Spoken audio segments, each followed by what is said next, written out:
the Oregonian. Joe, is a different scheme and an offense last year, but these guys were more disruptive against Oregon than anybody on a per play basis, with 7 tackles for loss on just 54 offensive plays.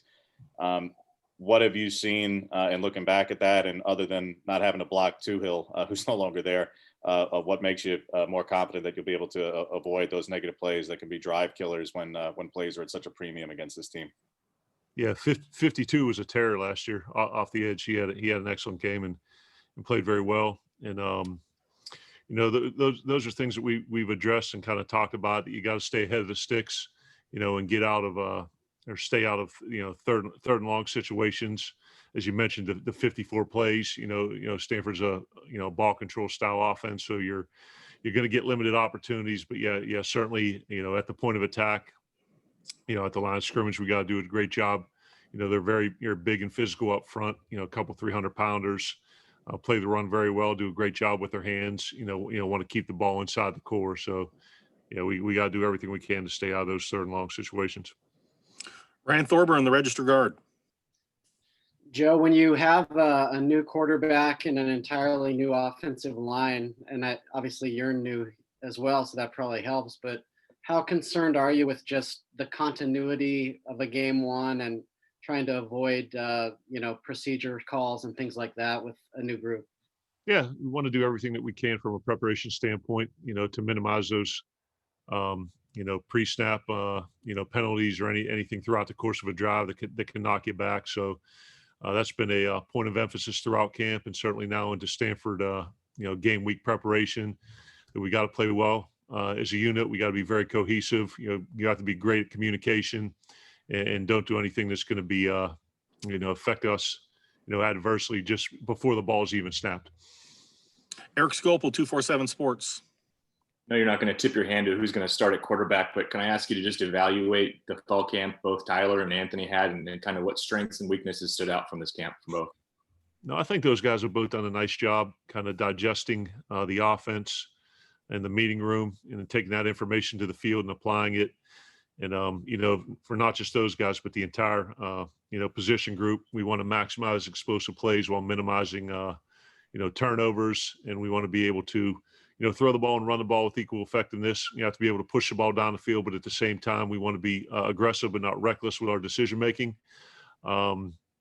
And then we got to be able to affect the game with our feet, whether it's by design or improvisation, whether it's a called run where the quarterback reads it and runs, or it's something where a play breaks down and these guys all have good feet. And, so that's kind of where we've been throughout camp with the position. Tyson Alger, the Athletic. My question is slightly related to that, but in the past, you've talked about the flexibility of your offense and how if you have a year where it's, you can go pass heavy one year, throw 5,000 yards at 4 1, or you can adapt it to a more run heavy offense. Just through 4 weeks of camp and coming into week one, do you have a feel for like where the strength of this offense is going to be? Yeah, I think we'll be able to be balanced, and that's very exciting. Obviously, it starts up front, with the offensive line, and we go as they go. Otherwise, it's 7-on-7 or flag football. But an unbelievable stable of running backs with great depth. Very versatile. Receivers. A lot of guys who have played winning football at the receiver position, and a bunch of talented guys at the quarterback spot. So I think when you have to lean too heavily on one side or the other, out of necessity, I don't think you're necessarily as versatile as you would like to be. But I think we're an offense right now that we're going to be able to, hopefully run it and throw it with equal effectiveness. AJ Jacobson, Rivals. Coach, I was wondering, with the 2 quarterbacks you're looking at, are the packages the same for both of them, regardless of who's in, or do you have slightly different variations on your play calling depending on which quarterback might be in? No, we feel both of those guys. There wouldn't be a situation where one goes in and we've got to alter what we're doing. I think both of them, obviously Anthony's got a lot of experience and has played and won games at this level. So, that's the one thing where he's done a little bit more. Tyler's, served some time as an understudy, but they're both very, very smart players. They're guys that think football at a very high level. And like I said, both guys who can throw it and run it with equal effectiveness. So there wouldn't be a change based on who's in the game. And if there was one, I probably wouldn't tip my hat anyway. Sorry, Coach. Matt Preem, 247 Sports. Yeah, Joe, there's a lot of excitement, I think, from outside the program about this offense. Your players have said the same thing. For you, what excites you about this team this year on offense? I think the biggest thing that excites me about the offense and the team overall, as I mentioned before, is the culture, the kids' willingness and their energy and their enthusiasm when you take the practice field. You know, their attention to detail, how hard they play, and how cohesive they are as a unit. But I think, you know, going back to a previous question, the thing that excites me most outside the talent and the culture is the balance and our ability to, you know, run it and throw it with equal effectiveness. And I think when you're able to do that, you're able to keep the defense a little bit off balance and, you know, make you ultimately more productive. Bill Breaker, KWVA. Two questions. First, I don't want to read into this too much, but Coach Master, I think I said last week, said 2.5 running backs. You had 4 listed on the organizational chart. Can't remember the last time. It was primarily 3 last year. And second, the decision to not be in the booth and on the field, is that something you did at Penn State? Because last year, the offensive coordinator was in the booth. Right. What was the first? What was that? Sounded like more of a statement. The first one. What was the question for the first one? The decision to have 4 running backs. Yeah, okay. Yeah. I think you want to just make sure you're doing what you can to maximize the talent at the position. And, you know, I mean, it may go deeper than 4.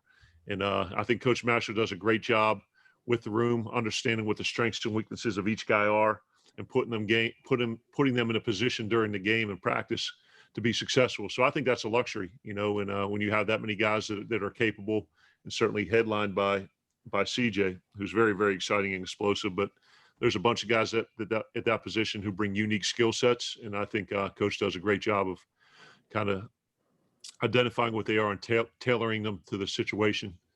And the second one was what again? I'm sorry. The decision to be on the field and on the booth. Oh, yeah. I throughout the early part of my career, I had called it from the booth, and I have experience doing that. When I went to Fordham as the head coach and the play caller, I didn't have a choice, so I had to call it from the field, and actually was pleasantly surprised with what you can see down there and how you can get it called if you have someone up in the booth that you trust to communicate information to you. And I also think there's a certain part of the motivational aspect of it, of being to look the entire unit of the offense and the quarterback in the eye and communicate to them. So, you know, that went into our decision. One, that I've done it, have had a fair amount of success doing it, and that we trust the guys who are going up in the booth to provide very detailed and accurate information. Jerry Thompson, Ducks Illustrated. Yes. Coach Cristobal said yesterday that he had 9 championship level offensive linemen. In the past, the Ducks have usually displayed the reserves and mop-up time. Do you think this year, because of that depth, that there might be more rotation in the offensive line? I think it's a possibility. And anytime you're replacing 5 starters, and you know, the guys who are going in have had varying levels of participation relative to this level, you're trying to find the right mix. So I think that's the biggest thing right now, that between Coach Cristobal and Coach Mearball, those guys are coached at a very, very high level. We do a great job at practice, mixing and matching, you know, either positions, cross-training guys, or having entire units go in there. So I think, you know, there are a significant number of guys that could go in there and play at a winning level. Now it's just a matter of finding what that, you know, what that best kind of best 5 looks like. James Crapia. Joe, I preface this only slightly by saying I loathe player comps. I think it's really unfair to players to do, but you coach Saquon and he put up the 1,000 yards and over 300, over 400 yards receiving. CJ did that as well. And we really haven't asked you very much about him, which is probably more commentary on us. Do you see any comparison at all between the elite player you had at Penn State and what CJ is capable of? Because Jim has raved about him. Obviously, you've spoken highly of him. Do you see any comparisons there? No, he's incredibly explosive. You know, Saquon was kind of a unique guy, as everybody knows, just from a skill set perspective. But I think CJ kind of reminds me of a combination. He has some Colin Hill in him, and he also has some Chase Edmonds in him, if that makes sense. You know, that he's a very sturdily built guy, and when you watch Colin run between the tackles with CJ, they bounce off of people and they don't get brought down to the ground very easily. Very low center of gravity, very powerfully built, and are able to run through half a man or run through arm tackles. And you go back to kind of the things that Chase did, that he was very shifty, very elusive, can make people miss in space. So I see of the backs, Kylan will be a draft pick, Saquon, Chase, Jordan Todman before him at UConn. We've had a lot of backs that have gone on to the next level and been very successful. And, CJ certainly is going to do that as well. Warren Williamson, Oregon Duck Football News. Joe, I asked Andy this question. I wanted to get your thoughts on this. Just as a mentor and a coach and even a dad, how important is it to you today to talk to your student athletes about voting, about that process, about being part of that process? Yeah, I think I haven't had to say a word about it. Coach Cristobal has done a phenomenal job addressing the team over and over and over again about the importance of this day, as it pertains to the young men individually and the overall kind of fabric of the state and the country. So that hasn't been something I've had to address with the guys, because Coach has done an unbelievable job with it. Aaron Heisen, KWVA. Yeah, Joe, with so many notable receiving options this season, I just want to focus on Micah Pittman going into the season. How have you seen him grow throughout camp, and what will that translate into his role on the field? Who are those jerseys in the background behind you? Oh, I'm a Chargers fan. Oh, there That's you go. Derwin James and Joey Bosa. Nice. Yeah, Mike is a guy that loves the sport of football. You see that he plays with an incredible amount of passion and excitement, and I think that's one of the best things about him is he doesn't love just game day. He loves the practice, and he's a guy that's got a lot of versatility. He's worked at the outside receiver position and in the slot. Great fundamentals and technique, good short distance quickness, excellent hands. So Mike is a guy you enjoy coaching because he enjoys not just to play, he enjoys to practice as well. Eric Scopel, 247 Sports. Just with Stanford, when you put them on film, what pops out? What jumps out when you're watching that defense? I'd say size and physicality of the front seven. I'd say length on the back end. Very well coached, play with incredible effort, and a team that really tries to minimize explosive plays. And you kind of look at the whole season. There were some games where, I think the 4 games in our breakdown, Stanford was the only one that scored over 24 points. I think everyone else was 24 or less. So Coach Thompson does a good job with that unit. You could see the kids, believe in their scheme and play with a lot of confidence and a lot of physicality. So I think those are the challenges that are presented to us this week. We have time for 2 more. AJ Jacobson, Rivals. Coach, it sounds like true freshman wide receiver Chris Hudson has put himself in position to help you out this season. Talk about what you've seen from him on the field and what his skill set's like. Yeah, Coach McClellan has done a great job. Anytime you could get a true freshman, ready to go in this short amount of time who hasn't been exposed to the offense, I think that's a, credit to Coach and what he's doing in the meeting room. Chris is very, very fast. He's got excellent straight line speed. He could get behind people. He could blow the top off the coverage. He kind of reminds me of Micah a little bit in the sense that he's a guy that enjoys, playing the game of football, whether it be practice or a game. Had a huge, long touchdown catch in our last, team related, I don't call it scrimmage, but practice. But yeah, he's a guy with a ton of upside, and you just got to keep bringing him along. And finally, James Crapia, the Oregonian. Joe, we've spoken about the depth at running back. Jim was leaving the possibility open to just employing a few different things, maybe even a little bit of a fullback look. I know you're base 11 and base 12 for the most part. They ran a little bit at 20, 21 last year, but especially against these guys, do you see the possibility for more 20, 21, 22 personnel at times? Heck, when I was at different places, we've done different things. When I was at UConn, we were 50% 11, and then the rest was 21, 12, and 22.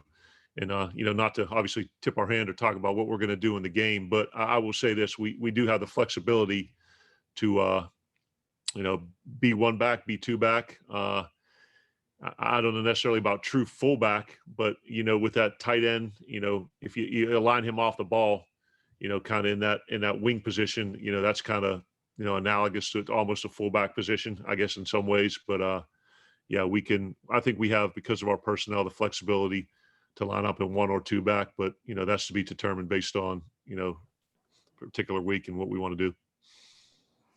Thank you, Coach. Appreciate your time. Awesome. Thank you, guys. Everyone have a great day. Have a good day. You too.